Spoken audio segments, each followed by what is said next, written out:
Hello class, today I am going to start your next lecture of the same chapter, that is fiber to fabric. That is lecture number 2.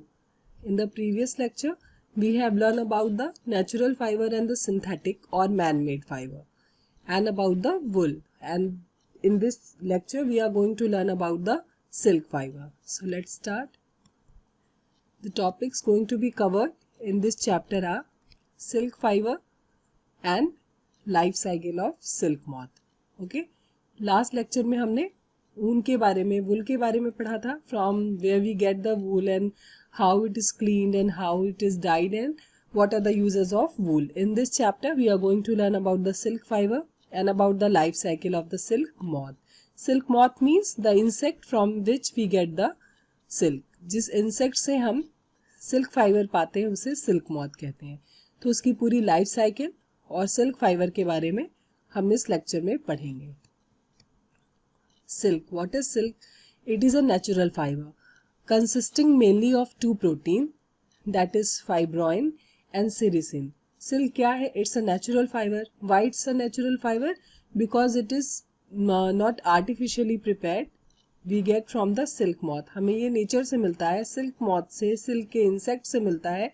So that's why it's a natural fibre. And it's consist of mainly two protein. और ये दो protein से mainly मिलकर के बना होता है, जिसे फाइब्रोइन एंड सेरिसिन कहते हैं. The female silk moth lays egg. जो फीमेल सिल्क मॉथ है वो एग लेज करती है, अंडे देती है. From which hatch larva which are called caterpillar और सिल्क वॉर्म. जिनमें से जब वो हैच होते हैं, मीन्स टूटते हैं, तो उससे लार्वा प्रिपेयर होता है. इस लार्वा को कैटरपिलर कहते हैं. और फिर यही कैटरपिलर सिल्क वॉर्म्स में मीन्स सिल्क के इंसेक्ट्स में कन्वर्ट हो जाता है. From where we get the silk. और फिर इनसे ही हमें सिल्क मॉथ मिलता है. कैसे मिलता है? Let's learn about that one by one. They grow in size and when the caterpillar is ready to enter this next stage of its life cycle called pupa. They grow in size. They grow means caterpillar. Firstly eggs hatches into larva. Then larva converts into the caterpillar and caterpillar increase in the size. Caterpillar increase करते हैं size में और फिर किस में convert हो जाते हैं? Into the pupa. Next stage is pupa. It is the first weave a net to hold itself. और pupa वो first stage है life cycle में जिसमें चारों ओर इनके एक net, एक जाल सा structure बनता है, that is known as cocoon. और फिर इसी से हमें cocoon से silk के threads मिलते हैं. See, during these movements of head, the caterpillar secrete. Caterpillar इस movement में, मतलब जो caterpillar है वो move करता है और अपने चारों ओर एक fibers prepare करता है जो कि प्रोटीनस होते हैं, प्रोटीन से मिलकर के बने होते हैं.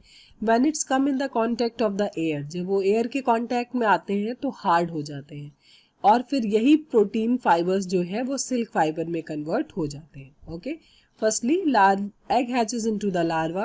Larva converts into the caterpillar. Then caterpillar into the pupa. Pupa secretes a fiber or proteinous substance. When the proteinous substance come in the contact of the air, then it's converted into the silk fiber. कि सबसे पहले egg hatch होता है, larva में convert होता है, फिर larva caterpillar में, caterpillar pupa में, और फिर प्यूपा अपने चारों ओर एक प्रोटीन का स्ट्रक्चर, प्रोटीन सिक्रीट करता है जिसे क्या कहते हैं? That is known as the silk fibre. When it comes into the contact of air, जब वे एयर के कांटेक्ट में आते हैं तो हार्ड होते हैं और यही प्रोटीन फाइबर्स जो होते हैं वो सिल्क के फाइबर में कन्वर्ट हो जाते हैं. Soon the caterpillar completely covers itself by silk fiber and turn into pupa. I have told you, अभी बताया कि जल्दी जैसे ही लार्वा कैटरपिलर में कन्वर्ट होते हैं, कैटरपिलर अपने चारों ओर सिल्क फाइबर का सिक्रीशन करते हैं.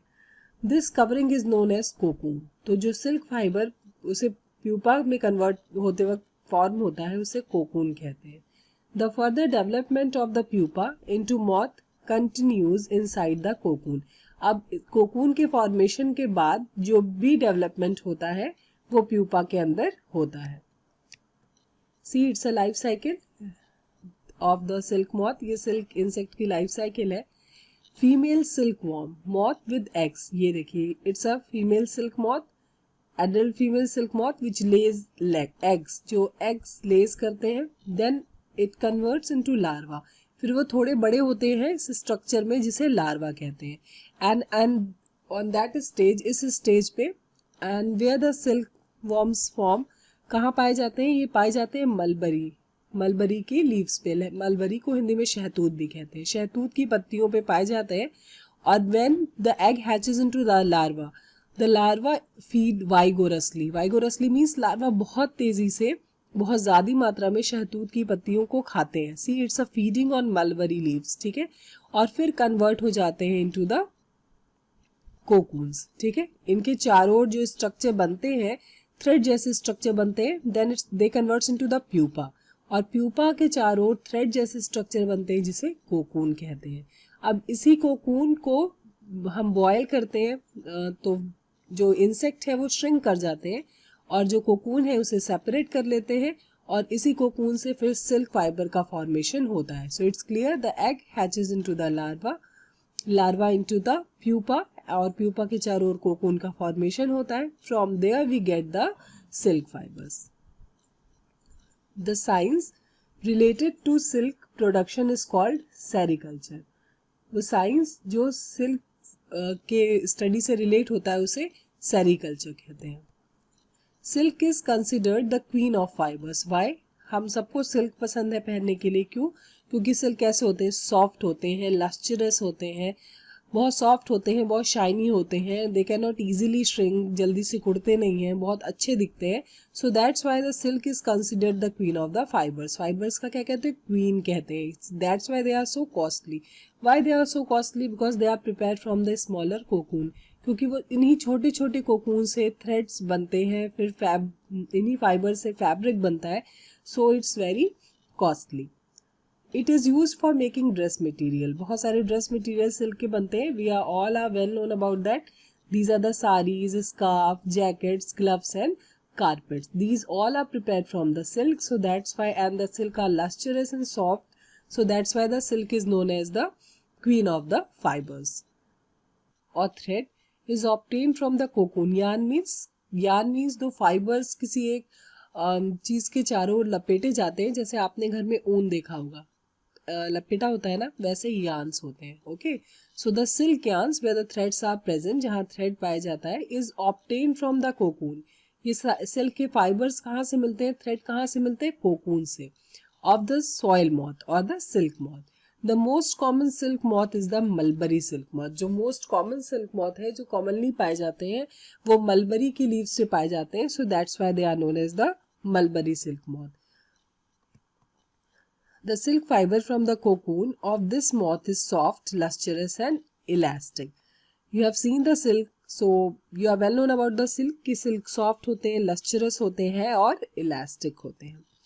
The damaged or waste cocoons are used to produce an inferior quality of silk called spun silk. जो कुछ कोकून डैमेज हो जाते हैं, उन्हें सेपरेट करने में या उनके ग्रोथ में वेस्ट हो जाते हैं, उनका भी यूज होता है। ऐसा नहीं है कि वो बिल्कुल वेस्ट हो जाते हैं, उनका भी यूज होता है। They are produced an inferior quality, means उतने अच्छे नहीं होते जितने की सिल्क मलबरी सिल्क मॉथ से होते हैं, उनसे थोड़े कम अच्छे होते हैं, इंफीरियर होते हैं, और इन्हें स्पन सिल्क कहते हैं। They are also lustrous but not as the mulberry silk. The points to be remember, so the silk is completed, silk, wool, you have to learn this chapter, so these two topics are completed. Now some important points are in this chapter.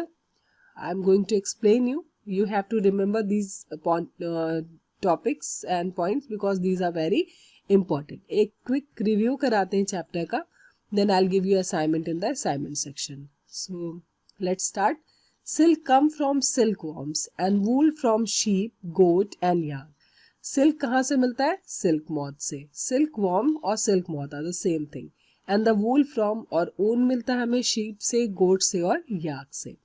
Hence silk and wool are animal fibre. So the silk moth and sheep, goat, yak, these all are animal, so it's a natural and animal fibre. Natural fibre है और animal fibre है। The hairs of camel, llama and alpaca are also processed to yield wool. The hairs of camel. Camel, llama और alpaca, इनके भी जो hairs है उनसे वूल का फॉर्मेशन होता है। In India mostly sheep are reared for getting wool. India में ज़्यादातर शीप की रियरिंग की जाती है, पालते हैं हम। ऊन के लिए सबसे ज़्यादा रियरिंग जो होती है वो शीप की ही होती है, भेड़ की होती है। सबसे ज़्यादा भेड़ से ही हमें ऊन इंडिया में मिलता है। Sheep hair is sheared off from the body, is combed, shorted, dried and dyed. You have learned about that in the previous lecture कि शीप का जो हेयर है वो पहले शेयरिंग करते हैं। Shearing means the removal of hair from their body and the hair which is present on their body, that is known as the fleece. So the removal of the fleece or the removal of the hair from the sheep body is known as shearing. तो पहले shear off करते हैं, उनकी body से hair को हटाते हैं, then is combed means उन्हें साफ करते हैं, then shorted फिर एक साइज के छोटे बड़े जितने भी फाइबर्स होते हैं उन्हें अलग अलग करते हैं, then dried फिर उन्हें क्या करते हैं, सुखाते हैं, and last dye और फिर क्या करते हैं, उन्हें डाई करते हैं। Mostly the sheep hair is present in the white, cream और black colour and we have seen colourful wool in the market. हम कलरफुल ऊन देखते हैं तो उन्हें क्या करते हैं, डाई करते हैं। इस स्पन फिर उनके यान बनाते हैं, स्पन करते हैं एंड वूवन और फिर बुनाई होती है और तब जाके हमें इतने सारे प्रोसेस के बाद after the shearing, scouring, sorting, drying and dyeing we get the wool, फिर हमें ऊन मिलता है। Silk worms are caterpillar of silk moth. Silk worms क्या होते हैं, कैटरपिलर पाए जाते हैं। इनमें caterpillar means larva, when larva increase in the size this is known as the caterpillar. जब कैटरपिलर अपने हेड को रोटेट करता है so the proteinous fibres weaved around that, उनके चारों ओर वीव्ड हो जाते हैं and that is known as the silk fibre. During their life cycle the worm spin cocoon of silk fibre. अब ये बताया कि उनकी लाइफ साइकिल जो आपने पढ़ी है, लाइफ साइकिल किसे कहते हैं कि egg hatches into the larva, larva into the caterpillar, caterpillar in the pupa and then the adult silk moth. तो इस पूरी लाइफ साइकिल में during their life cycle the worm spin, जो वॉर्म्स हैं वो स्पिन करते हैं, रोटेट करते हैं, मूव करते हैं और अपने चारों ओर कोकून का फॉर्मेशन करते हैं जिससे हमें सिल्क फाइबर्स मिलता है। Silk fibres are made up of a protein. Silk fibre protein से मिलकर बना होता है। 2 proteins are there. You have to find out the answer. I have told you in the starting of the lecture. मैंने starting में lecture के बताया था कि 2 प्रोटीन होते हैं। आप खुद को पढ़िए और फिर you have to find out the answer. Silk fibres from cocoons are taken out and reeled into silk thread. जो सिल्क के कोकून होते हैं उन्हें ही लेते हैं, उन्हें रील करते हैं और उन्हीं से सिल्क थ्रेड का फॉर्मेशन होता है। आई have told you that after separating the cocoons of the silk moth, cocoons को अलग करते हैं, फिर उन्हें बॉयल करते हैं। जो सिल्क वॉर्म्स हैं वो श्रिंक कर जाते हैं और कोकून से ही थ्रेड का फॉर्मेशन होता है और फिर उनकी रीलिंग होती है। Weavers weave silk thread into silk cloth और वीवर्स इस सिल्क थ्रेड से ही सिल्क के क्लोथ का फॉर्मेशन करते हैं। So these are some important points you have to remember in this chapter. So in next lecture we'll meet with the next chapter. तब तक के लिए keep learning, happy learning and thank you.